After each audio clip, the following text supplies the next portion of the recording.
Manuscritos inéditos, tomo 4, página 91, dice así: me ha sido indicado que ante la inminencia del fin del mundo, diga a nuestras iglesias, estudien los testimonios que han sido escritos para nuestra reprensión y estímulo.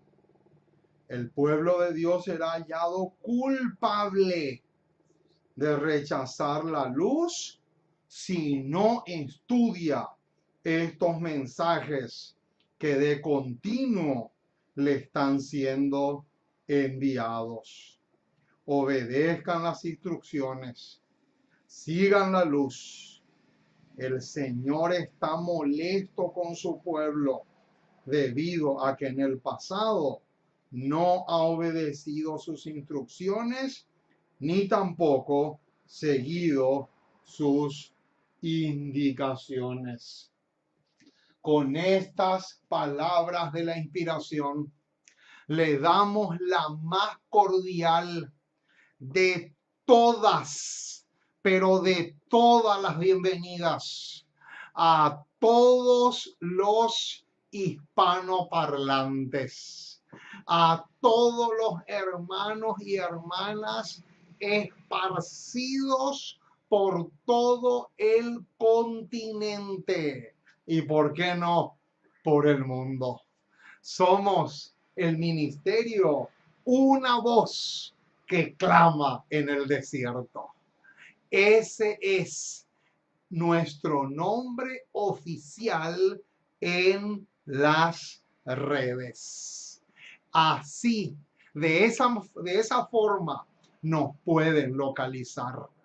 Ministerio, punto, una voz que clama en el desierto. Ese es el nombre oficial de nuestro canal. De tal manera que ustedes puedan entrar allí y puedan realmente disfrutar de alimento sólido. ¿Saben por qué?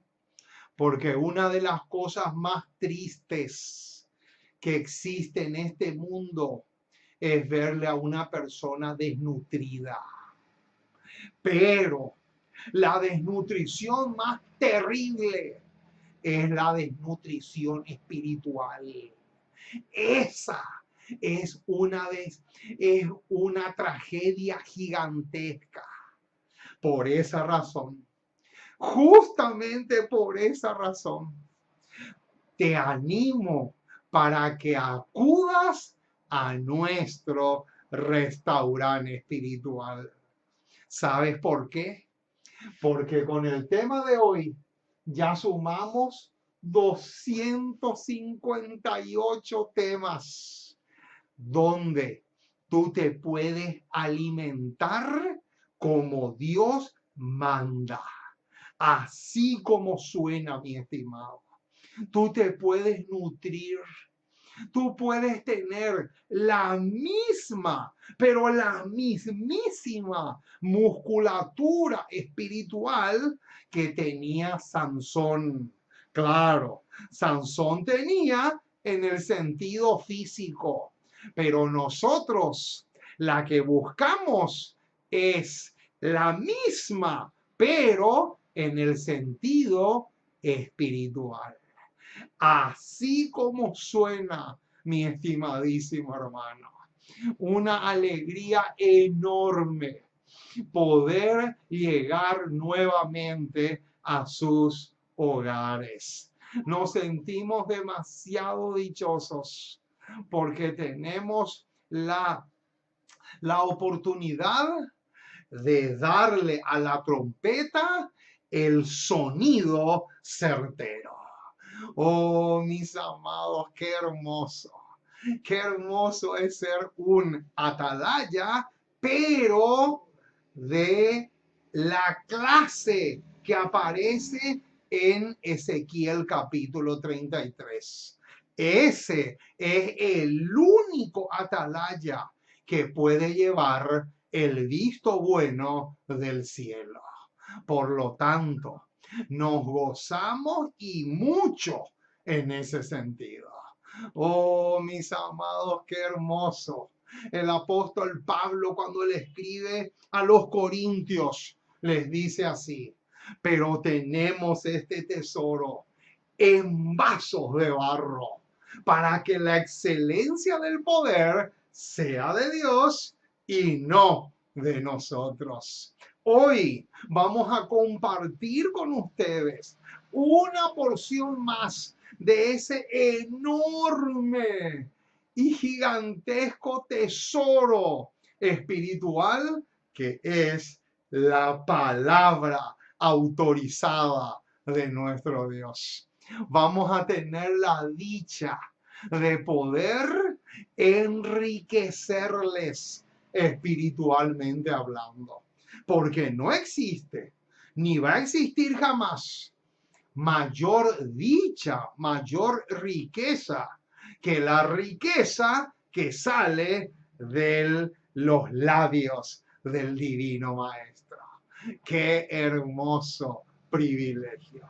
Muy bien, vamos entonces a doblar nuestras rodillas. Vamos a pedirle permiso al Dios del cielo para comenzar este tema que hemos preparado para todos ustedes. Así que vamos a caer de hinojos. Vamos a pedirle al Dios del cielo que el Espíritu Santo pueda grabar con letras de fuego este tema en nuestros corazones. Porque el tema de hoy no es importante. El tema de hoy es vital. El tema de hoy nunca fue importante. El tema de hoy es vital y esencial hasta decir basta. Es impresionante lo que vamos a tratar en esta ocasión. Pero para eso vamos a doblar nuestras rodillas y vamos a clamar al Dios del cielo de tal manera que podamos recibir la asistencia, la influencia. Esa es la palabra. La influencia bienhechora del Espíritu Santo. Porque no existe otra influencia más excelente y positiva que esa. Muy bien, vamos entonces a caer de rodillas y clamar al Dios del cielo. Oremos. Nuestro Dios y nuestro Padre, una vez más nos acercamos a ti. Queremos darte gracias. Muchísimas, pero muchísimas gracias por tu palabra. Gracias por tus promesas. Gracias por tener misericordia de nosotros. Gracias porque eres maravilloso, porque estás dispuesto a hacer mucho, mucho, mucho, mucho por nosotros. Gracias porque realmente eres extraordinario en todo el sentido de la palabra. Y en esta hora, Señor, queremos pedirte que te quedes con nosotros, que nos acompañes, que nos bendigas rica y abundantemente, que el Espíritu Santo pueda influir mucho, pero mucho en nuestras mentes a medida que desarrollemos este tema, de tal manera que Él mismo pueda grabar con letras de fuego en nuestros corazones un mensaje tan, pero tan cardinal y tan vital como este. Oh Padre amoroso, abrázanos fuerte, cobíjanos bajo tus alas y danos la dicha de ser tuyos para siempre. Apresura, Señor, los acontecimientos finales, que muy pronto se puedan desencadenar de una vez y para siempre los eventos que faltan en el rollo profético, de tal manera que podamos entrar en la recta final y este mundo con todo su cargamento de dolor, miseria y muerte, pueda llegar a su fin. Oh Señor, nos encomendamos en tus brazos como somos y danos el valor que le diste a los reformadores para que siempre, no importa las circunstancias adversas, siempre podamos defender la verdad como ellos lo hicieron. Porque te pedimos en el precioso y maravilloso nombre de Jesús. Amén y amén. Muy bien, mis amados, estamos listos entonces para comenzar una programación más en su programa cristiano, Una voz que clama en el desierto. Muy bien, vamos a mirarle un poco por unos segundos a nuestra compañera de trabajo, nuestra pizarra, porque aquí tenemos el título de la tesis teológica que vamos a defender a capa y espada, con uñas y dientes, pero sobre todas las cosas, a la luz de un así dice Jehová. Nunca se te olvide eso, mi estimado.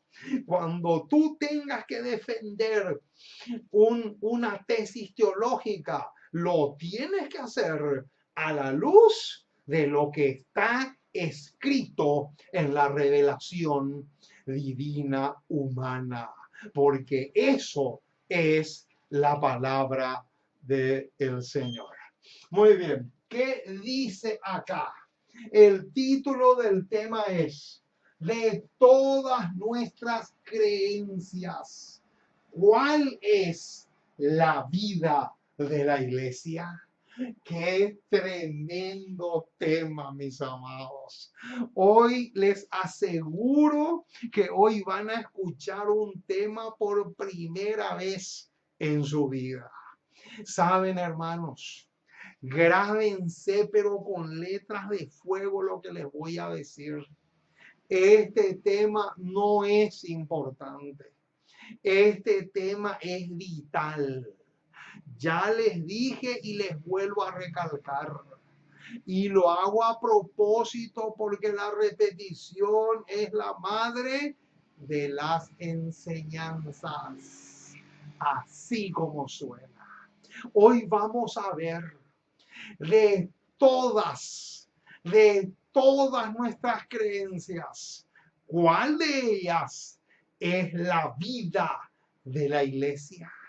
Oh, mis amados, qué tremendo lo que vamos a ver.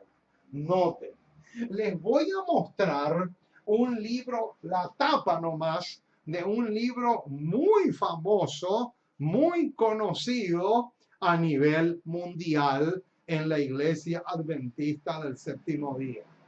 Este es el libro titulado Creencias de los Adventistas del Séptimo Día.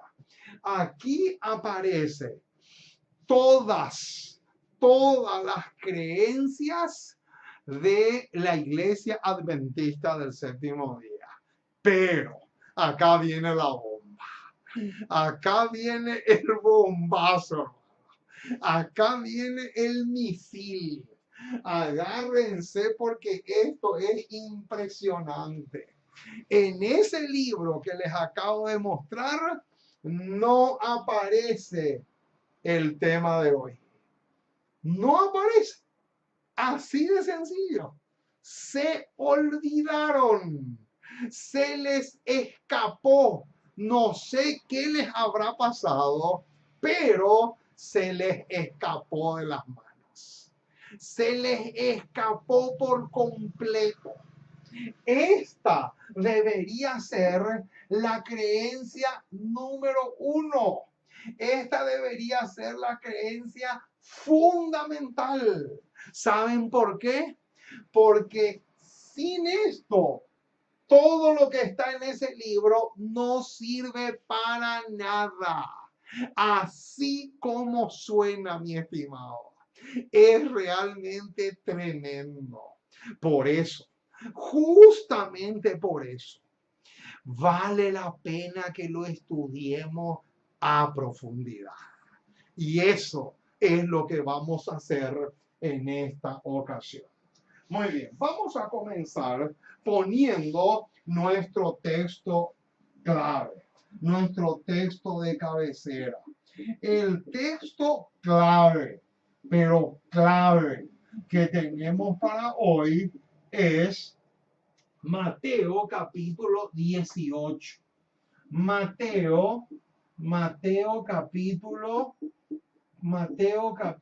18, versículos 8 y 9.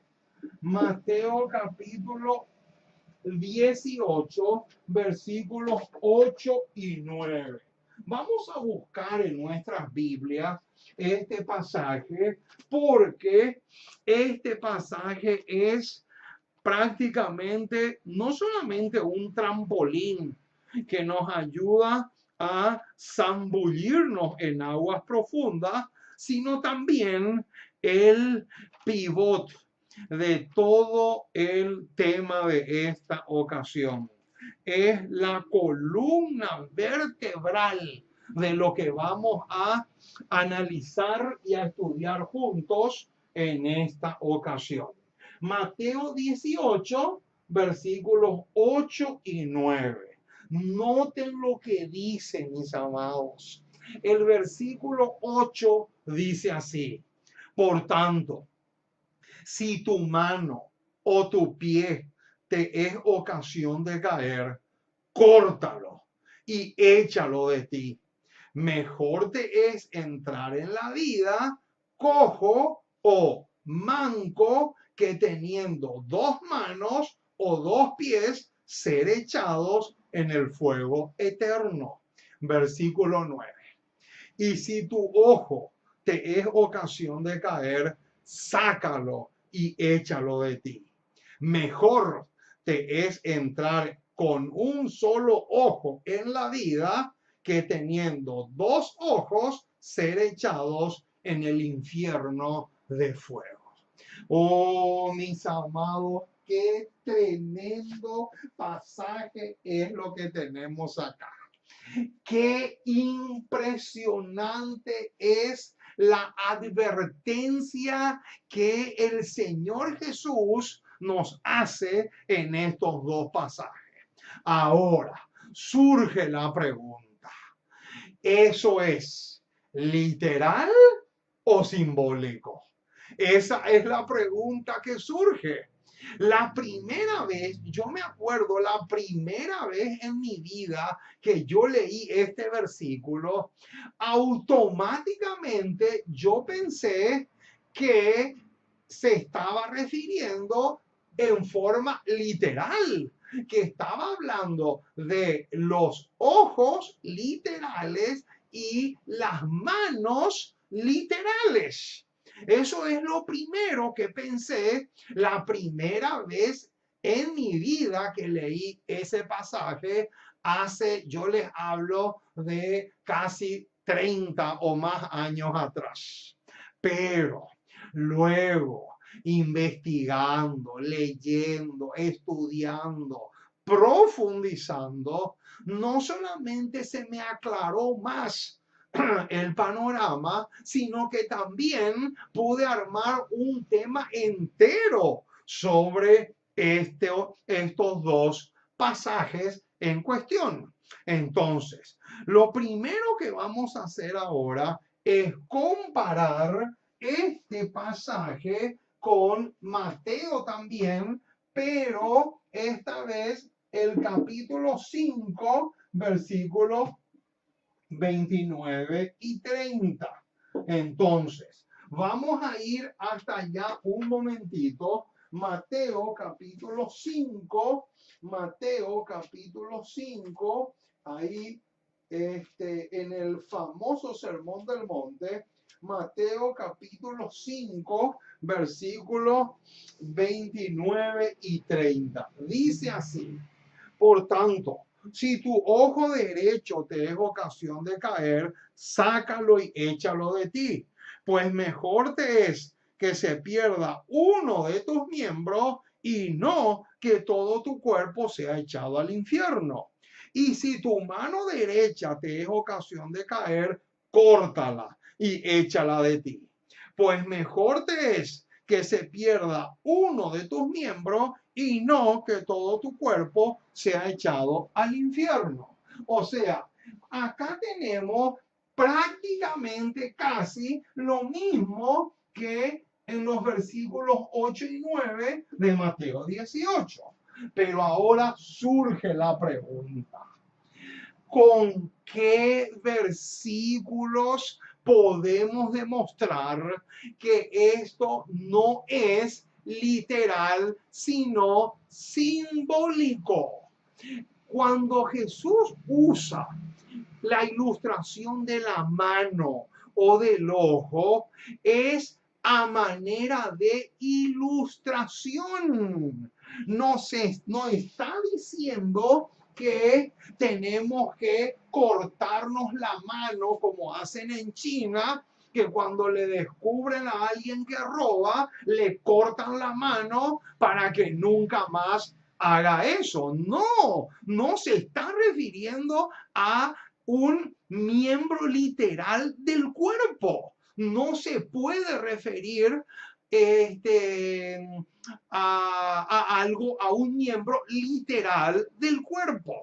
Ahora, si no se refiere a un miembro literal del cuerpo, ¿a, a qué se está refiriendo? Esa sería la pregunta clave. Ahora, les voy a enseñar cuáles son los versículos que tenemos que utilizar para demostrar que aquí lo que Jesús estaba haciendo es ilustrando otra cosa. Entonces, les voy a decir, el versículo clave que tenemos que tener en cuenta es Romanos, ojo con este versículo, Romanos capítulo 8, versículo 13, en conexión con Gálatas capítulo 5, versículo 24. Estos dos pasajes son claves, pero principalmente este versículo 13 de Romanos 8. Romanos 8:13 es vital. Romanos 8:13 es demasiado clave. Vamos a buscar urgente ese pasaje y lo vamos a considerar con detenimiento. Como dice Romanos capítulo 8, versículo 13. Noten, Romanos 8, versículo 13 dice así. Vamos a leer también el 12 para agarrar un poco de contexto. Así que, hermanos, deudores somos, no a la carne, noten, para que vivamos conforme a la carne. La palabra carne ahí se refiere a la naturaleza pecaminosa con la cual nacimos. Ahora viene el verso 13. Noten el versículo 13 que es vital. Dice así: porque si vivís conforme a la carne, moriréis. Ahí está. Noten ese pedacito que dice, porque si vivís conforme a la carne, moriréis. Es lo mismo que Jesús dice en Mateo 18, 8 y 9. Es lo mismo, es la misma, pero la misma cosa. Entonces, sigue diciendo, mas si por el Espíritu hacéis morir, ahí está, hacéis morir las obras de la carne, viviréis. Noten, acá se está refiriendo a las obras de la carne. O sea, se está refiriendo a vencer el pecado. A eso se está apuntando en estos versículos que aparecen acá, tanto Mateo 18, 8 y 9, como Mateo 5, 29 y 30. A eso está apuntando el Divino Maestro. Entonces, vamos a ver también qué encontramos en Gálatas. Gálatas capítulo 5. Vamos hasta allá. Gálatas capítulo 5, versículo 29. Gálatas capítulo 5, versículo 29. Versículo 24. Dice así. Noten, pero los que son de Cristo han crucificado la carne. Ahí está. Con sus pasiones y deseos. ¡Qué tremendo, mis amados! Quiere decir entonces que ya tenemos dos pasajes, Romanos 8:13, Gálatas 5:24, y vamos a poner uno más. Vamos a Colosenses. Vamos a buscar también el que aparece en Colosenses. Colosenses capítulo 3, versículo 5. Colosenses capítulo 3, versículo 5 en adelante. Pero en esta ocasión vamos a ver solamente el versículo 5. Dice así: haced morir. Ahí está. Esa expresión, haced morir, es el equivalente de esto. Es el equivalente de estos dos. Noten, haced morir pues lo terrenal en vosotros. Y ahora va a ser una especie de lista: fornicación, impureza, pasiones desordenadas, malos deseos, avaricia, etcétera, etcétera, etcétera. ¿Se dan cuenta, mis amados? O sea, que cuando ustedes están dando un estudio bíblico y la persona le pregunta en relación a los versículos 8 y 9, o estos dos también que son paralelos, ustedes sí o sí le tienen que remitir a Romanos 8:13, Gálatas 5:24 y Colosenses 3:5. Eso como primer paso. Ahora, noten, hermanos, lo que viene a continuación. Noten: deseado de todas las gentes, página 406. Esta cita que vamos a leer ahora va a arrojar luz sobre estos versículos. Noten lo que dice: deseado de todas las gentes, página 406, nos aclara mucho más el panorama.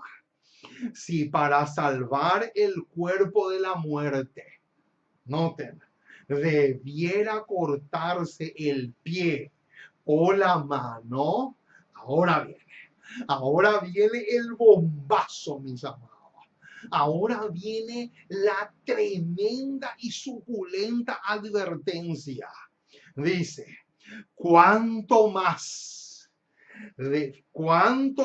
ferviente debería el cristiano, y ahora viene la palabra clave, quitar el pecado que produce muerte al alma. ¡Qué impresionante, mis amados! ¡Qué tremendo lo que acabamos de ver! Noten, Vamos a escribir acá en la pizarra la creencia que da vida a la iglesia. ¿Saben cuál es esa creencia? Lo leímos recién. Noten, quitar o vencer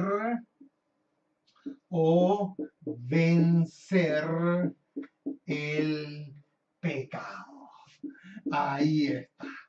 Qué tremendo, mis amados.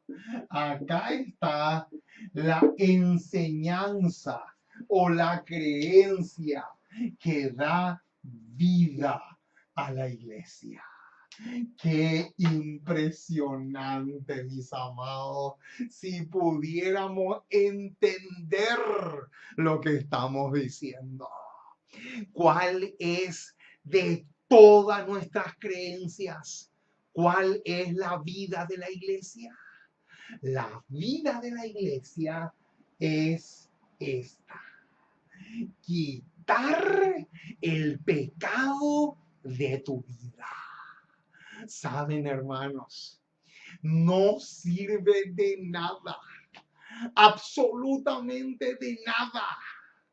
Todas las creencias que aparecen allí, yo no estoy diciendo que están descartadas, no, jamás. Lo que estoy poniendo es prioridades. Quitar el pecado es la creencia que da vida a la iglesia. ¡Qué tremendo, mis amados! Por esa razón, nunca, pero nunca le puedes hacer caso a Satanás cuando te diga que el cristiano no puede vencer el pecado. El cristiano no solamente puede vencer el pecado, sino que tiene todas las herramientas que el cielo le provee para vencer el pecado. ¿Sabes por qué? Porque si tú llegas a la conclusión que no se puede vencer el pecado o no puedo quitar el pecado de mi vida, entonces tú tienes que arrancar de la Biblia esos 7 versículos que aparecen en Apocalipsis 2 y 3.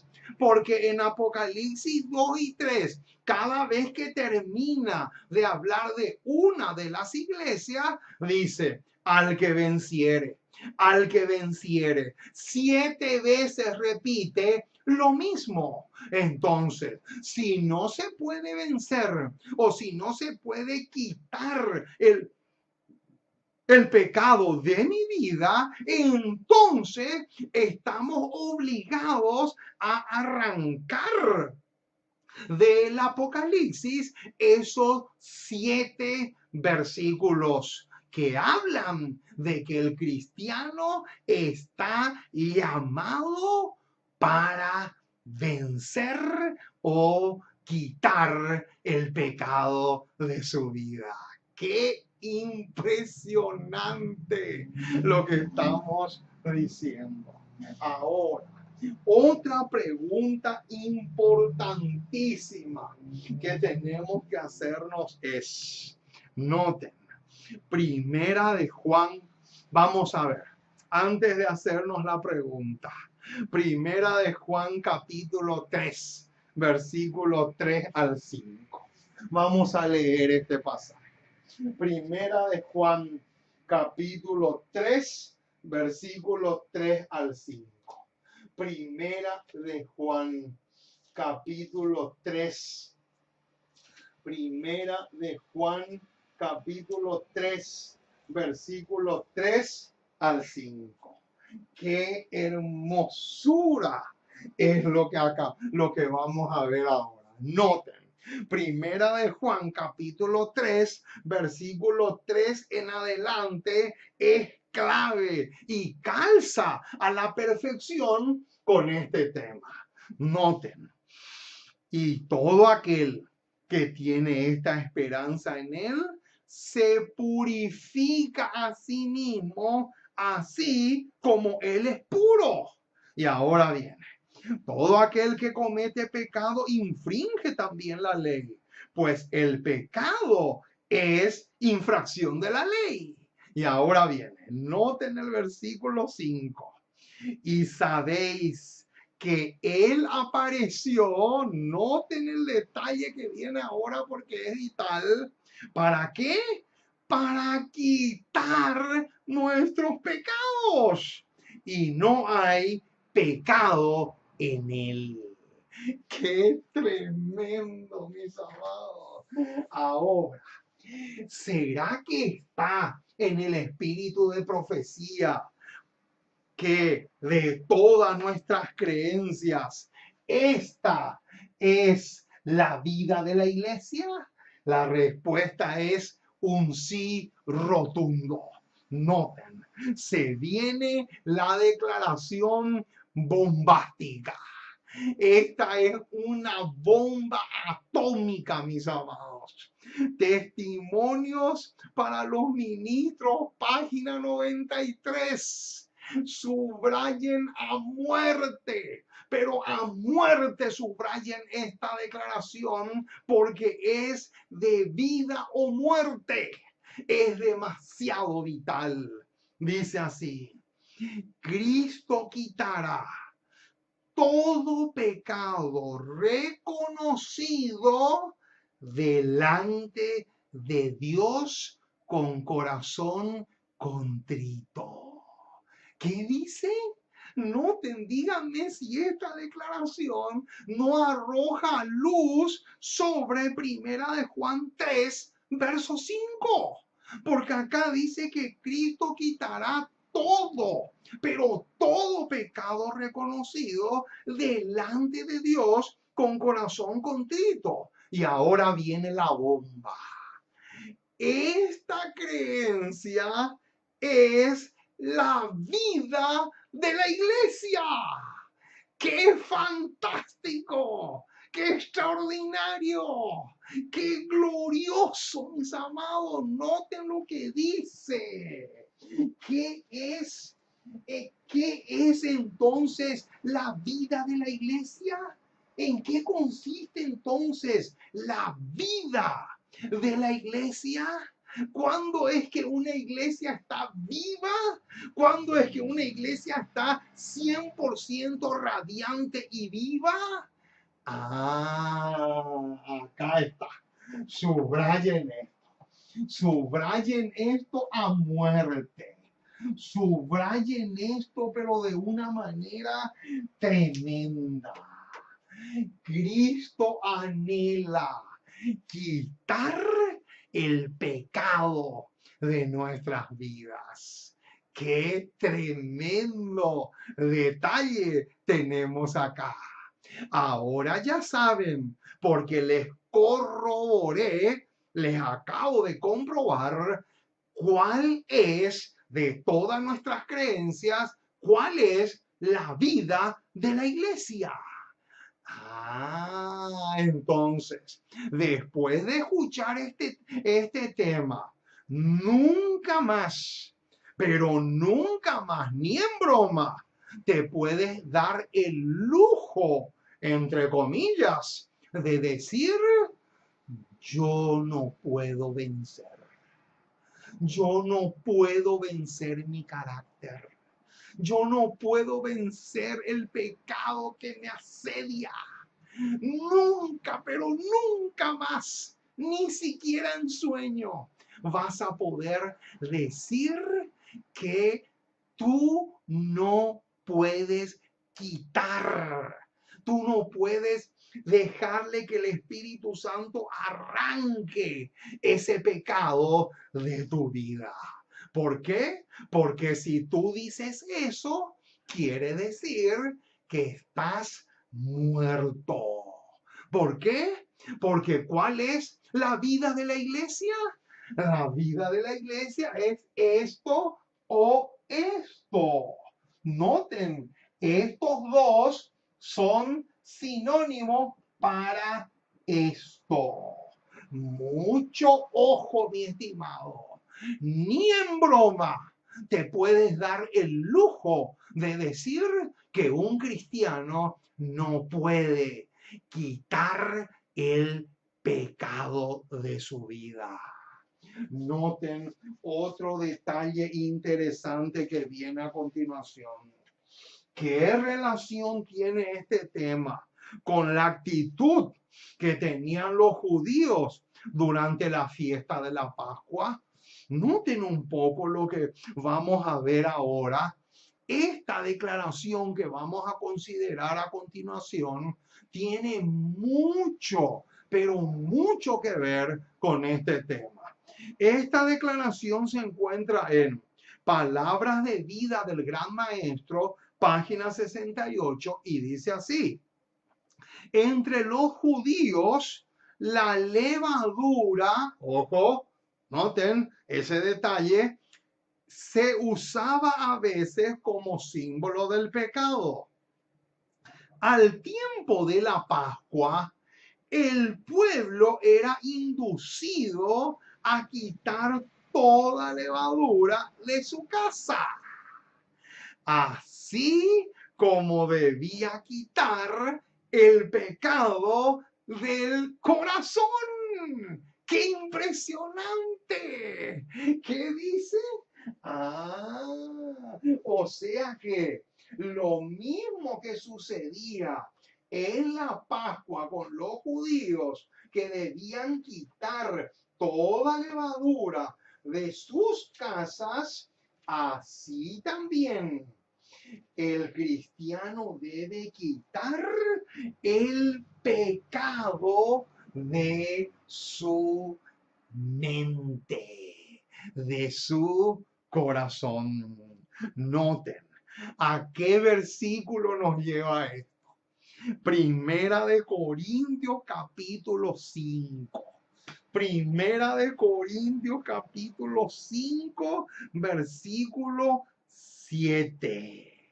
Dice: limpiaos pues de la vieja levadura, para que seáis nueva masa, sin levadura como sois, porque nuestra Pascua, ahí está, que es Cristo, ya fue sacrificada por nosotros. Así que, versículo 8, clave este versículo, noten. Así que celebremos la fiesta, no con la vieja levadura, ni con la levadura de malicia y de maldad, sino con panes sin levadura, de sinceridad y de verdad. ¡Qué tremendo pasaje! Noten, qué espectáculo, mis amados. O sea que así como sucedía en la casa de los judíos en la fiesta de la Pascua, que se debía quitar de la casa toda levadura, de la misma forma el cristiano está llamado por Dios para que el Espíritu Santo pueda quitar el pecado de su vida. No hay excusa que valga. No hay pero que valga, mi estimado. Cualquier excusa que tú puedas poner se hunde, pero se hunde en la insignificancia. Enfrente de las tremendas evidencias que te estoy mostrando con estas declaraciones demasiado fulminantes. Ahora, otra pregunta interesante que nos tenemos que hacer es: ¿sabían ustedes que este tema tiene mucho, pero mucho que ver tanto con la lluvia temprana como con la lluvia tardía? ¿Sabían eso? ¿Les gustaría que les corrobore? Con mucho gusto. Noten, alza tus ojos, página 36 nos dice lo siguiente: La bendición del Señor significa mucho más que el perdón del pecado. Ahí está. ¡Qué cosa tremenda! ¿Qué significa la bendición del Señor o la aprobación del Señor? Porque bendición y aprobación son lo mismo. La bendición del Señor significa mucho más que el perdón del pecado. Y ahora viene la bomba. Significa quitar el pecado y llenar ese vacío con el Espíritu Santo. ¡Qué impresionante! ¡Qué dinamita, mis amados, tenemos acá! Quiere decir entonces que no solamente el Señor anhela perdonarnos, sino también quitarnos el pecado. Ahora, ¿qué tiene en mente el Dios del cielo cuando nos perdona y nos quita el pecado? ¿Qué tiene en mente? Lo acabamos de ver. Llenar ese vacío ¿con qué? Tanto con la lluvia temprana como con la lluvia tardía. ¡Qué espectáculo! ¡Qué cosa más extraordinaria lo que estamos diciendo! Quiere decir entonces, mi estimado, que este tema tiene mucho, pero mucho que ver con la lluvia temprana y la lluvia tardía. Quiere decir entonces que ni un solo cristiano que se deje convencer por Satanás de que el pecado no se puede vencer va a participar del refrigerio del tiempo del fin, o sea, la lluvia tardía. Eso te pongo la firma, mi estimado, así como suena. Ahora, ¿cuándo es que Cristo nos tiene que quitar nuestros pecados? Noten, Cada día con Dios, página 299, nos da la clave. Jesús vino a quitar el pecado del mundo. Está dispuesto a hacer esto por nosotros, judíos o gentiles. Y esto lo debe hacer por nosotros antes. Subrayen esa palabrita antes que podamos entrar en el reino. O sea, mientras tú y yo tengamos lo que siempre le hemos llamado el tiempo de gracia, que son las oportunidades que el cielo nos da para que el Señor corrija lo que está mal en nosotros, mientras tengamos tiempo de gracia, tenemos la oportunidad de quitar nuestros pecados. ¿Por qué? Porque eso se tiene que hacer, dice, antes que se cierre la gracia. Después ya no hay solución en ese sentido. Ahora, otra pregunta interesante. ¿Qué tremenda relación tiene este tema con la unidad de la iglesia? Aquí vamos a abordar otro punto importantísimo. Vamos al Evangelio de Juan. Juan capítulo 17. Vamos a ver primero lo que encontramos en Juan capítulo 17, versículos 20 y 21. Vamos a ver qué nos dice. Juan capítulo 17, 20 y 21 dice así: mas no ruego solamente por estos, sino también por los que han de creer en mí por la palabra de ellos. Y ahora viene el versículo 21, es clave. Para que todos sean uno. Ahí está. Noten la unidad de la iglesia. Como tú, oh Padre, en mí y yo en ti, que también ellos sean uno en nosotros, para que el mundo crea que tú me enviaste. Ahora, noten una declaración espectacular que arroja luz sobre este pasaje que acabamos de ver.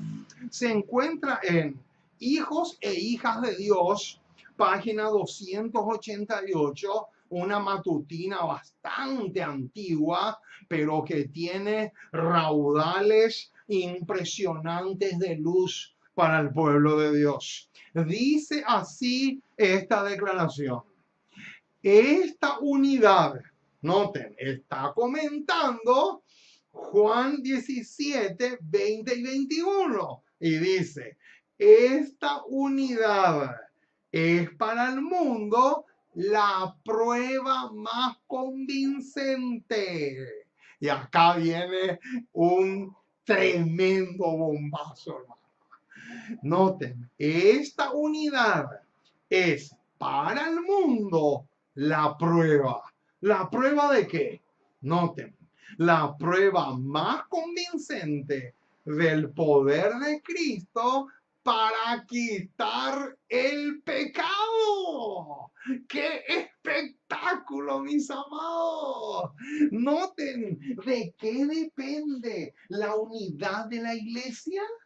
La unidad de la iglesia depende de esto. De esto depende la unidad de la iglesia. Si la persona no quiere vencer el pecado, si la persona no está dispuesta o dispuesto a vencer el pecado, nunca, pero nunca puede existir la tan anhelada unidad dentro de la iglesia. ¿Se dan cuenta, hermanos, qué entrelazado que está todo esto? ¿Se dan cuenta la cantidad de enlaces que tenemos acá? De esto depende la unidad de la iglesia. No depende solamente de que se diga de boca: debemos ser unidos, debemos estar unidos. No, porque decir nomás no tiene sentido si esto no se realiza en la vida práctica de la persona o el individuo. Ahora, otro detalle interesantísimo. ¿Cuál es la tremenda relación que tiene este tema con la obra que Cristo está realizando en el lugar santísimo del santuario celestial? ¿Sabían ustedes, mis amados, que este tema tiene mucho, pero mucho que ver con el mensaje del primer ángel? ¿Saben por qué? Porque el mensaje del primer ángel dice: temed a Dios y dadle gloria. ¿Por qué? Porque la hora de su juicio ha llegado. O sea, desde el 22 de octubre de 1844 en adelante comenzó el juicio. Y el juicio no es otra cosa que quitar el pecado. Ese es justamente el propósito del juicio: quitar el pecado. Noten, vamos a buscar Hebreos capítulo 9. Vamos a ver. Hebreos capítulo 9 es vital. Vamos a ver los versículos 22 al 24. Hebreos capítulo 9, versículo 22 al 24. Dice así: y casi todo es purificado según la ley con sangre.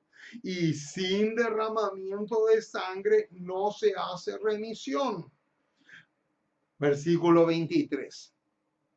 Fue pues necesario que la figura de las cosas celestiales fuesen purificadas así, pero las cosas celestiales mismas con mejores sacrificios que estos. Y ahora viene, el versículo 24 es clave y tiene mucho que ver con esto y con el mensaje del primer ángel de Apocalipsis 14. Dice el versículo 24: porque no entró Cristo en el santuario hecho de mano, figura del verdadero, sino en el cielo, para presentarse ahora por nosotros ante Dios, y no para ofrecerse muchas veces como entra el sumo sacerdote en el lugar santísimo cada año con sangre ajena. De otra manera, le hubiera sido necesario padecer muchas veces desde el principio del mundo. Pero ahora, en la consumación de los siglos, se presentó una vez para siempre por el sacrificio de sí mismo. Y noten lo que viene ahora. Noten la palabrita clave con la que nos vamos a encontrar otra vez. Noten para qué. Para quitar en medio, ¿qué dice? El pecado. ¡Qué impresionante, mis amados! ¿Para qué Cristo comenzó su obra en el lugar santísimo, en el segundo departamento del santuario celestial? Para quitar el pecado. De tal manera que cuando Él concluya esa obra, se pueda cumplir las palabras que también aparecen acá en Hebreos 9, esta vez en el versículo 27 y 28. Noten lo que dice. Y de la manera que está establecido para los hombres, que mueran una sola vez y después de esto el juicio, así también Cristo fue ofrecido una sola vez para llevar los pecados de muchos, y ahora viene. Y aparecerá por segunda vez sin relación con ¿qué? Con el pecado, para salvar a los que le esperan. ¡Qué espectáculo, mis amados! Aquí tenemos justamente el sueño dorado que Cristo y el Espíritu Santo tienen para con nosotros, de lograr este objetivo. Si Cristo llega a lograr este objetivo, puede venir a buscar a su iglesia. Mientras eso no se lleve a cabo, es imposible que se cumplan las palabras del último versículo que leímos al final del capítulo 9 de los Hebreos. Ahora, noten, hermanos, qué tremendo esto que vamos a ver ahora.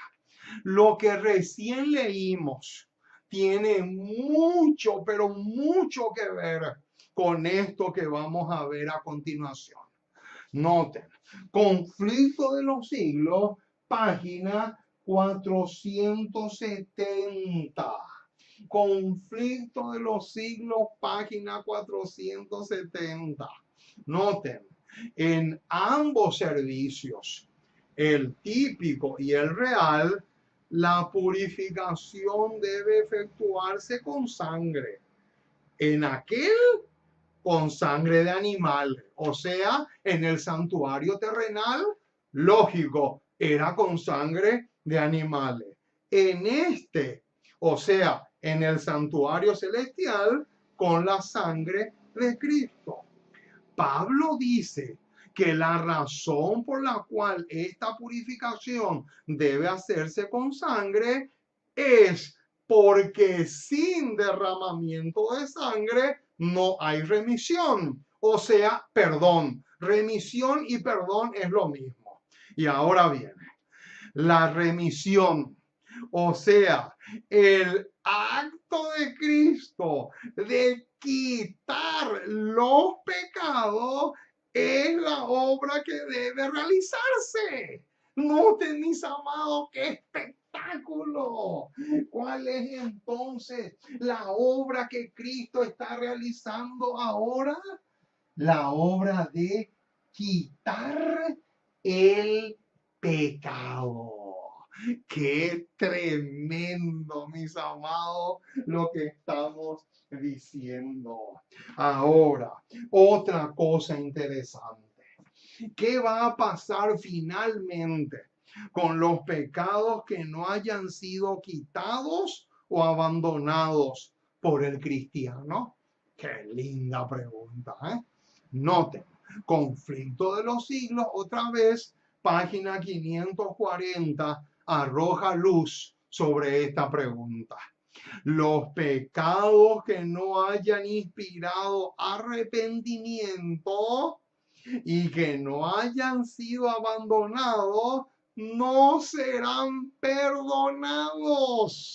ni tampoco borrados de los libros de memoria, sino que permanecerán como testimonio contra el pecador en el día de Dios.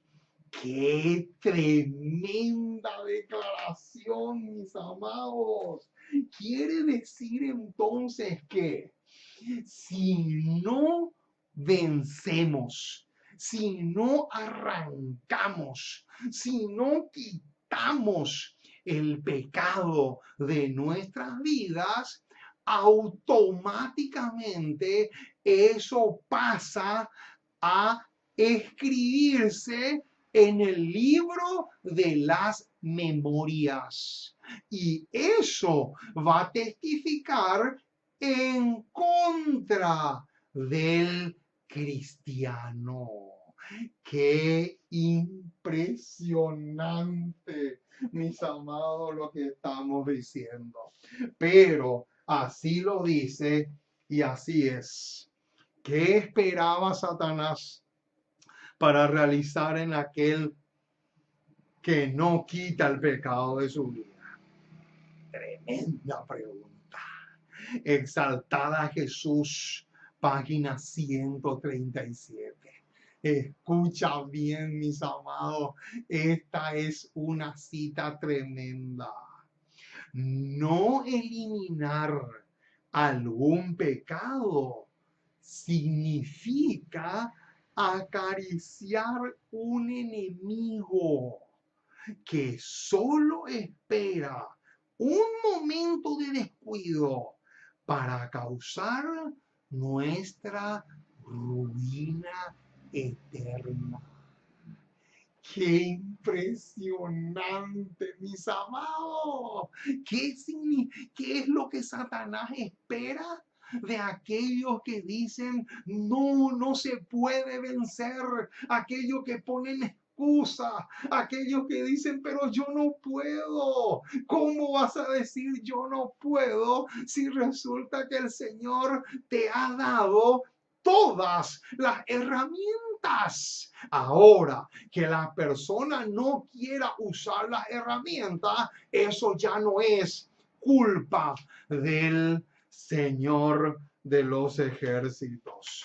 Ahora, ¿Qué relación tiene este tema con 2 Corintios capítulo 6, versículos 1 y 2? Vamos a buscar ese pasaje. Segunda a los Corintios, segunda carta del apóstol Pablo a los Corintios, capítulo 6, versículos 1 y 2. Preciosa declaración. Noten lo que dice.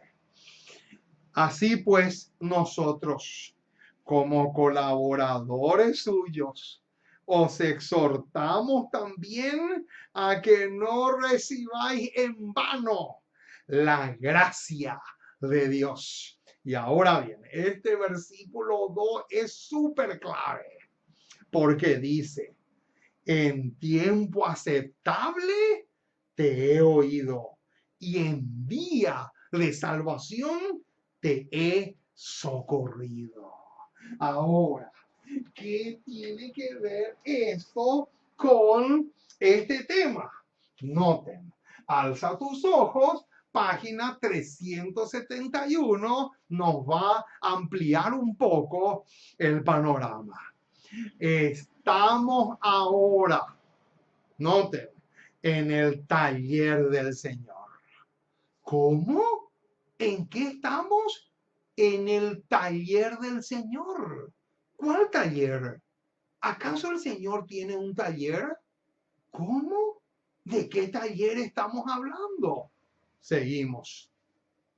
Y el proceso está avanzando en estas horas de prueba.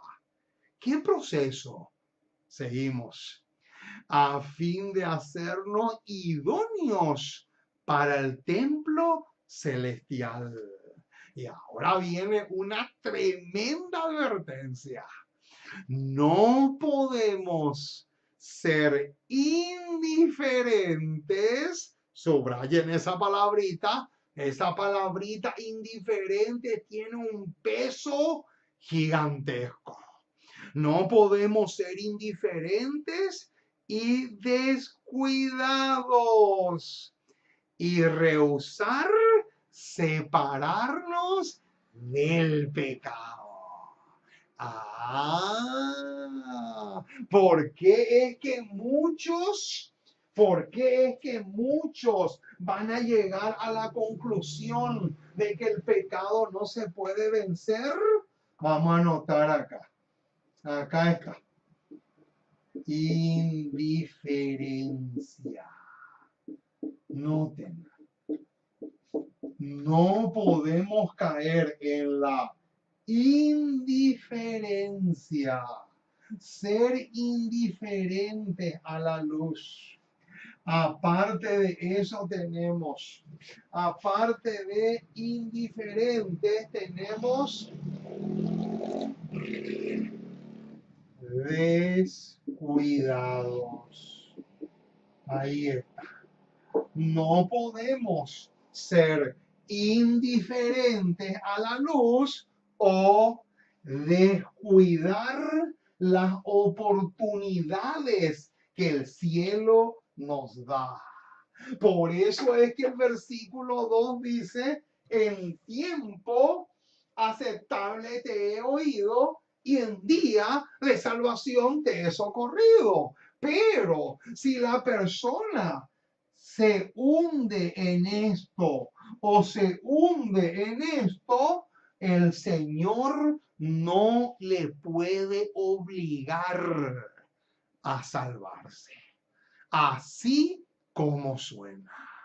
Noten, no podemos ser indiferentes y descuidados y rehusar separarnos del pecado, sino debemos morir a nuestros defectos de carácter con el anhelo de llegar a ser puros y labrados como piedras de un palacio.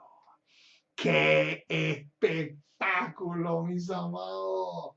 Quiere decir entonces que en el versículo 2 en el versículo 2 de 2 de Corintios 6 está escondido la idea del taller del Señor. ¿Por qué?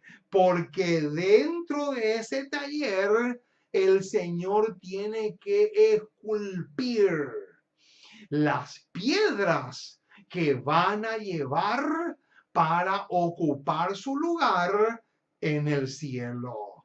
Esas piedras somos nosotros. El Señor tiene que agarrar los instrumentos que usa el artesano para pulir nuestros caracteres. Eso es fundamental. Si tú no estás dispuesto a acudir a ese taller, es imposible que llegues a ser una piedra, pero bien pulida para el granero celestial. Qué hermoso lo que estamos diciendo. Ahora, ¿a qué versículo nos lleva esto?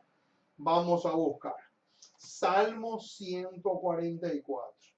Salmos 144, versículo 12. Salmos 144, versículo 12. Salmos 144, versículo 12 dice así: sean nuestros hijos como plantas crecidas en su juventud, nuestras hijas como esquinas labradas como las de un palacio.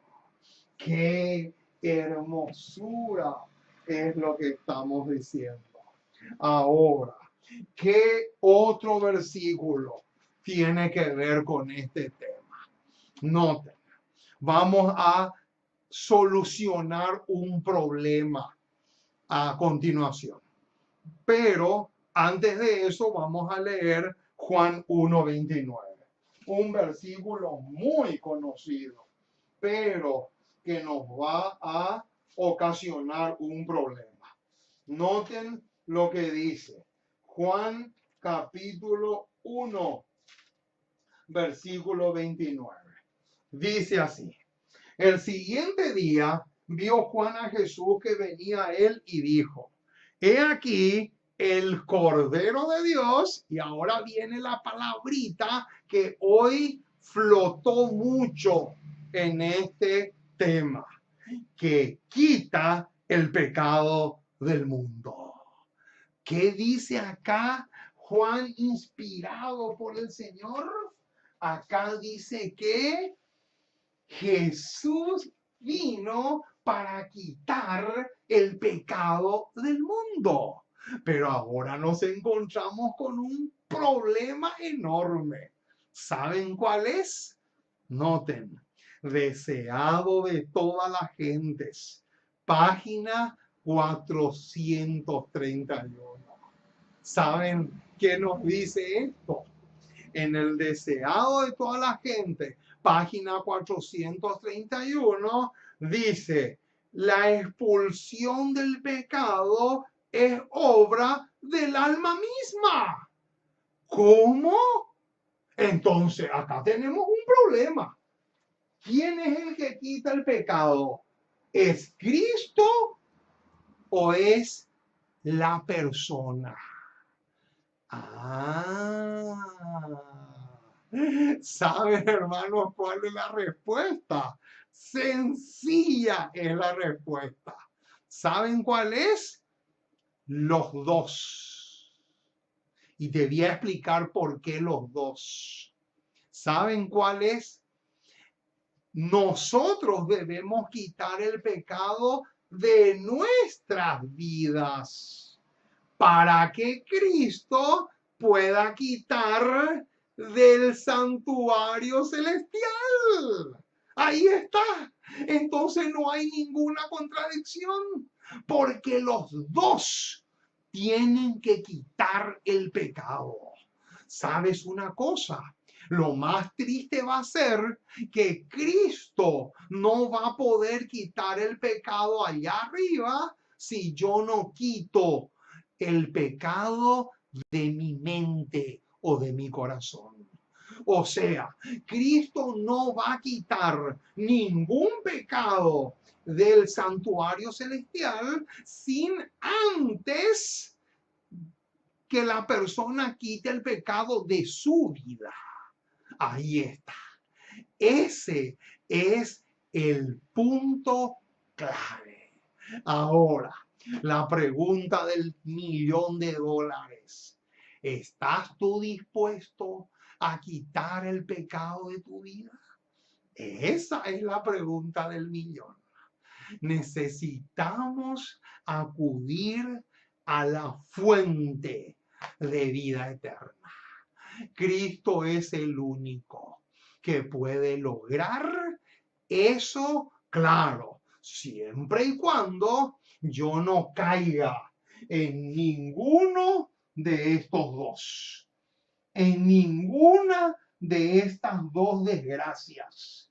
Si yo no soy indiferente a la luz, si yo no descuido las herramientas que el cielo nos ha dado, si yo me dejo influenciar por el divino Espíritu Santo, por el Dios Espíritu Santo, entonces las posibilidades son fantásticas. Las posibilidades son hermosas, pero si yo me hundo en la indiferencia, si yo descuido las oportunidades y los privilegios que tengo de conocer, de crecer, de enriquecerme espiritualmente, entonces allí la cosa se pone bastante crítica.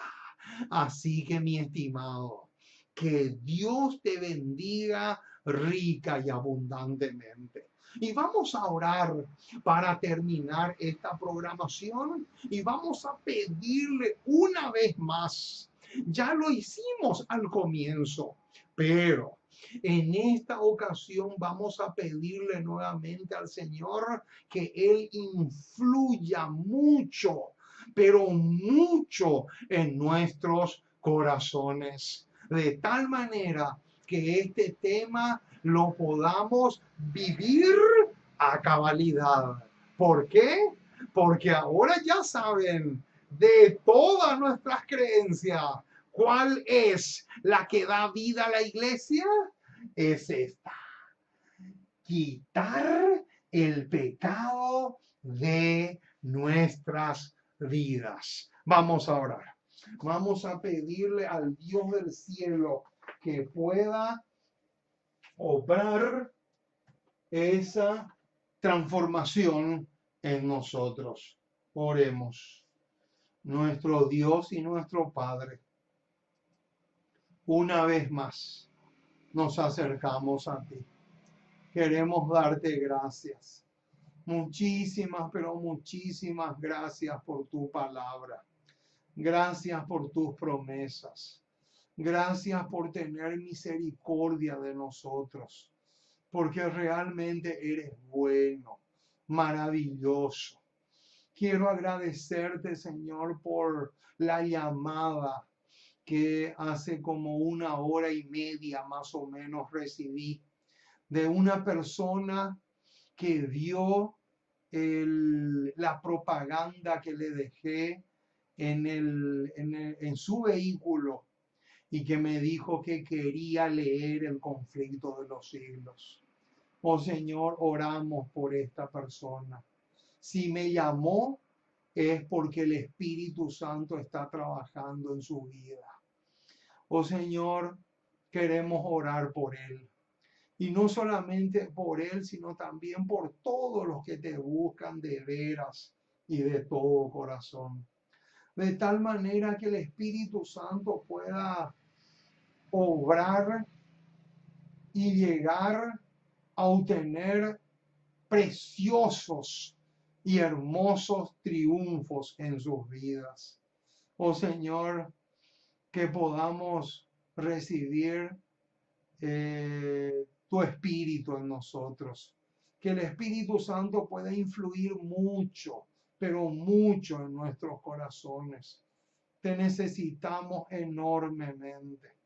Te pedimos por todos aquellos que le están llevando a las personas el conflicto de los siglos o cualquier otro material que le pueda abrir los ojos para que de una vez y para siempre él pueda conocer la verdad. Oh Señor, oramos por todos aquellos que también están infectados con esta pandemia tan terrible que ya está ocasionando tanto dolor y enlutando a tantas personas. Oh Señor, oramos para que tú puedas intervenir en las vidas de estas personas. Te pido por el señor Sócrates allá en Brasil, que ha sido infectado por este virus, que tú puedas obrar para que él pueda ser restaurado su salud completamente. Oh Señor, nos encomendamos en tus brazos como somos. Abrázanos fuerte, cobíjanos bajo tus alas y que el Espíritu Santo pueda grabar este tema con letras de fuego en nuestros corazones, porque te pedimos en el precioso y maravilloso nombre de Jesús. Amén y amén.